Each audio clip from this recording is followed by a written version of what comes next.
মধ্যপ্রাচ্যে দীর্ঘদিন ধরে ইসরায়েল ও ইরানের মধ্যে বিরোধ, সন্দেহ আর গুপ্তচর বৃত্তি নিয়ে উত্তেজনা চলছে। তবে 2025 সালের সেপ্টেম্বরের শেষ সপ্তাহে পরিস্থিতি একেবারেই নতুন দিকে মোড় নেয়। ইরানের রাষ্ট্রীয় সম্প্রচার মাধ্যম প্রেস টিভি জানায়, তেহরানের হাতে রয়েছে ইসরায়েলের সামরিক ও পারমাণবিক খাতের হাজার হাজার গোপন নথি। শুধু তাই নয়, এসব নথির ভেতরে রয়েছে অন্তত 189 জন সামরিক বিশেষজ্ঞ ও বিজ্ঞানীর নাম পরিচয়, তাদের পদবি এবং গবেষণামূলক সংযোগ। এই প্রকাশ মধ্যপ্রাচ্যের রাজনীতিতে ভূমিকম্প তুলেছে। একদিকে ইরান দাবি করছে এর ফলে ইসরায়েলের বহু বছরের পারমাণবিক অস্পষ্টতা নীতি বা নিউক্লিয়ার এম্বাইগুইটি পলিসি কার্যত ভেঙে পড়বে। অন্যদিকে আন্তর্জাতিক মহল বলছে এটি যদি সত্যি হয় তবে শুধু তেল আবিব নয়, পুরো অঞ্চলের নিরাপত্তা ভারসাম্যই ওলটপালট হতে পারে। এর পাশাপাশি ইসরায়েলে চলছে গুপ্ত হামলা এবং সেই সাথে সাথে যুক্তরাষ্ট্রের প্রেসিডেন্ট ডোনাল্ড ট্রাম্প স্পষ্ট ভাষায় ঘোষণা করেছেন যে ইসরায়েল কোনোভাবেই পশ্চিম তীর বা ওয়েস্ট ব্যাংককে সংযুক্ত করতে পারবে না বা দখল করতে পারবে না। তার ভাষায়, it's not going to happen. বন্ধুগণ, আজকের এই ভিডিওতে এই যাবতীয় ডিটেলসগুলো আপনাদের সামনে পুঙ্খানুপুঙ্খভাবে তুলে ধরব, তাই ভিডিও শুরু থেকে শেষ পর্যন্ত আমাদের সাথেই থাকবেন। ভিডিওর মূল পর্ব শুরু করার পূর্বে আপনাদের কাছে অনুরোধ থাকবে আপনারা অবশ্যই আমাদের চ্যানেলটি সাবস্ক্রাইব করবেন এবং সেই সাথে সাথে all bell icon notification on করবেন এবং আমাদের ভিডিও লাইক ও শেয়ার করে আমাদের সাথেই থাকবেন। در بیانیه مورخ 20 خرداد دستیابی به یک گنجینه اطلاعاتی از نهانخانه‌های رژیم صهیونیستی و انتقال آن به ایران را اعلام کرد.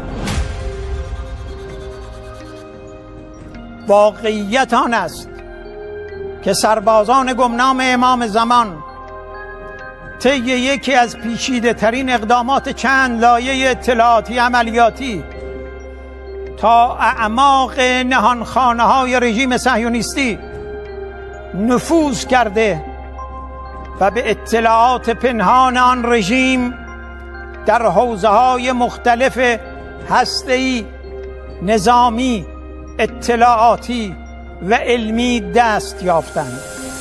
ইতিমধ্যে আপনারা যে ভিডিও ফুটেজটা দেখলেন, এখানে ইরানের গোয়েন্দা মন্ত্রী ইসমাইল খাতিব স্পাইডারস লেয়ার নামের এক বিশেষ ডকুমেন্টারি এর বিষয়ে বিশদ তথ্য তুলে ধরলেন। এখানে তিনি দাবি করেন ইরান একটি বৃহৎ নথি ভান্ডার হাতে পেয়েছে।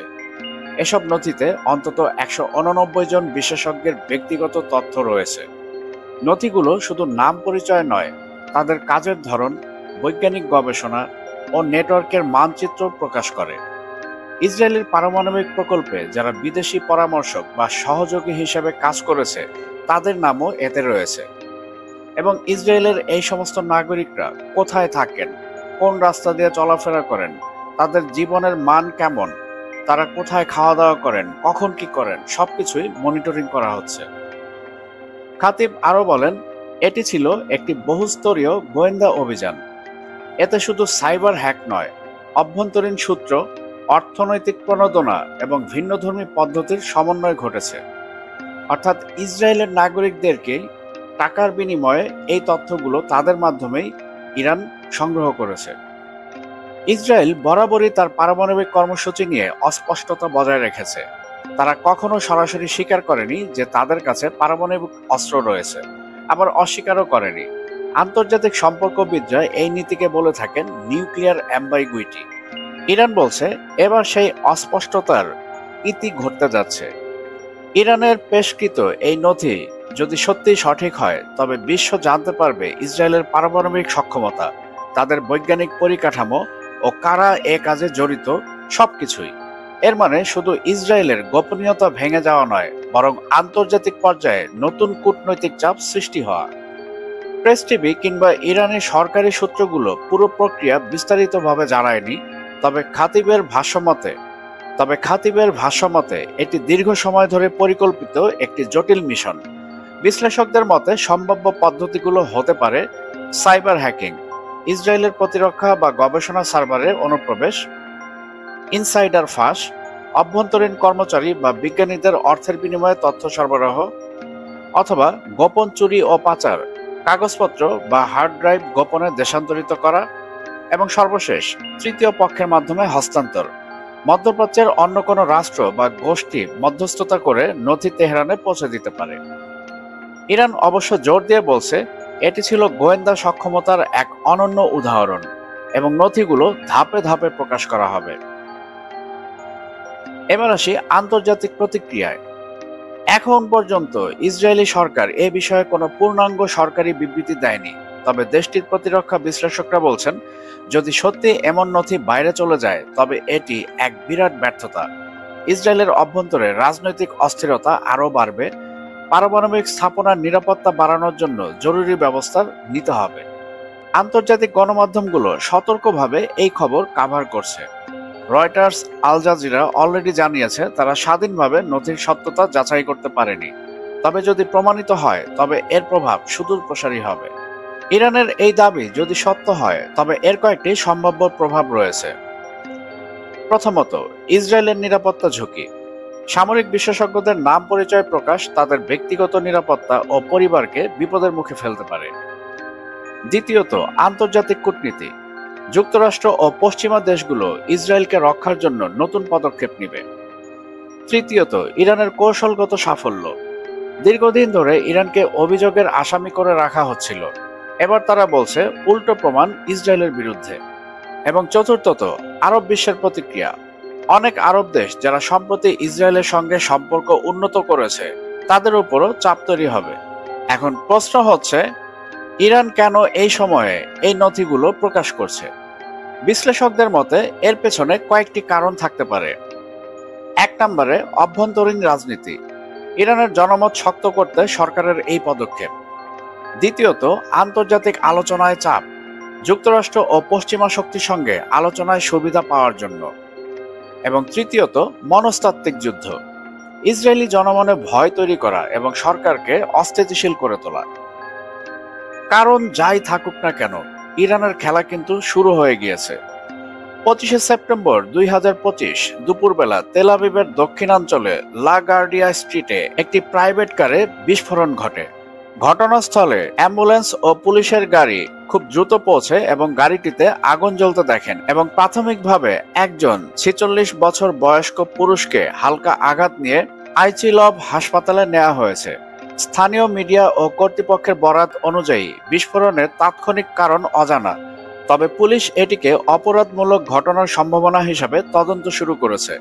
পাশাপাশি ফায়ার সার্ভিস ঘটনাস্থল সাফাই করেছে এবং ট্রাফিক কিছু অংশ বন্ধ রাখা হয়েছে। স্থানীয় প্রত্যক্ষদর্শীর বিবৃতি থেকে জানা যায় বিস্ফোরণের সময় প্রচুর ধোঁয়া এবং ধ্বংসাবশেষ ছড়িয়ে ছিটিয়ে পড়ে এবং আশেপাশের দোকানপাটে অস্থায়ী ব্যাঘাত দেখা দেয়। কর্তৃপক্ষ এখন সিসিটিভি ফুটেজ বিশ্লেষণ, ফরেনসিক তদন্ত ও ফোন লগ যাচাই করে ঘটনার প্রকৃত কারণ ও নেটওয়ার্ক নির্ধারণের চেষ্টা করছে। আন্তর্জাতিক সংবাদ সংস্থা রয়টার্স ও দেশীয় সংবাদ মাধ্যম টাইমস অব ইসরায়েল, হারেটস ইত্যাদি ঘটনাটি কভার করেছে এবং সবাই একইভাবে বলছে চূড়ান্ত তদন্ত শেষ না হওয়া পর্যন্ত নির্দিষ্টভাবে বলা যাচ্ছে না কি কারণে এই বিস্ফোরণ হয়েছে।